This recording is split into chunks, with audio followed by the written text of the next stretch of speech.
నేను ఆరోగ్య శాఖ మంత్రిగా ఉన్నా. దేశం అట్టుడుతా ఉంది, దేశం అంతా ఆందోళన పడతా ఉంది. చైనా మొట్టమొదటి ఎఫెక్టెడ్ దేశం 30 రోజులలో 1000 పడకల హాస్పిటల్ నిర్మించింది. అమెరికా విలువలాడుతా ఉంది, అంత గొప్ప దేశం. అక్కడే ఆక్సిజన్ లేదట, అక్కడే నీకు వెంటిలేటర్ లేవట, డాక్టర్లు లేరట. నర్సులు అక్కడ 3 రోజుల పాటు 4 రోజుల పాటు కుటుంబాన్ని వదిలిపెట్టి, చిన్న పిల్లలు వదిలిపెట్టి ట్రీట్మెంట్ ఇస్తున్నా కూడా ఒక నర్సు పెట్టింది. నేను నా సొంత కూతురు చిన్న పాప, ఆమెకు పాలివ్వలేకపోతున్నా, నేను శవాల గుట్టలో ఇక్కడ కన్నీళ్లతో బిక్కుమంటూ ట్రీట్మెంట్ ఇస్తున్నా అని చెప్పి ఆమె ట్వీట్ చేసింది. అలాంటి సందర్భంలో బ్రిటన్ ప్రధానమంత్రి ఏడ్చిండు, ఇరాన్ వాళ్ళ ఉన్నటువంటి అధ్యక్షుడు ఏడ్చిండు. ఓ దేవుడా కాపాడమని చెప్పి మొరబెట్టుకున్నారు.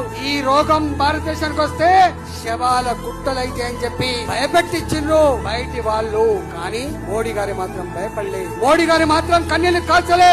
ఇప్పుడున్న ఈ పరిస్థితులలో ప్రజానీకానికి ధైర్యం ఇవ్వడమే ఇప్పుడున్న మంది అని చెప్పి దేశ ప్రజానీకానికి ధైర్యాన్ని ఇచ్చిన మహానీయుడు నరేంద్ర మోడీ గారు. ఆనాడు ఇవాళ మన కిషన్ గారు చెప్పిన 81 కోట్ల మందికి, ప్రతి మనిషికి ఈ ప్రాంతం ఆ ప్రాంతం అని తేడా లేకుండా, ఈ మనిషి ఆ మనిషి అని తేడా లేకుండా 5 కిలోల చొప్పున బియ్యం ఇచ్చి అడుపు నిండా అన్నం పెట్టడమే కాదు, ఈ రోగం ఎఫెక్ట్ ఇంకో 5 ఏళ్ళు ఉంటుందో 10 ఏళ్ళు అని చెప్పి 2029 వరకు 5 కిలోల బియ్యం చొప్పున ఇచ్చి మానవత్వాన్ని చాటుకున్న మహనీయుడు నరేంద్ర మోడీ గారి వారు.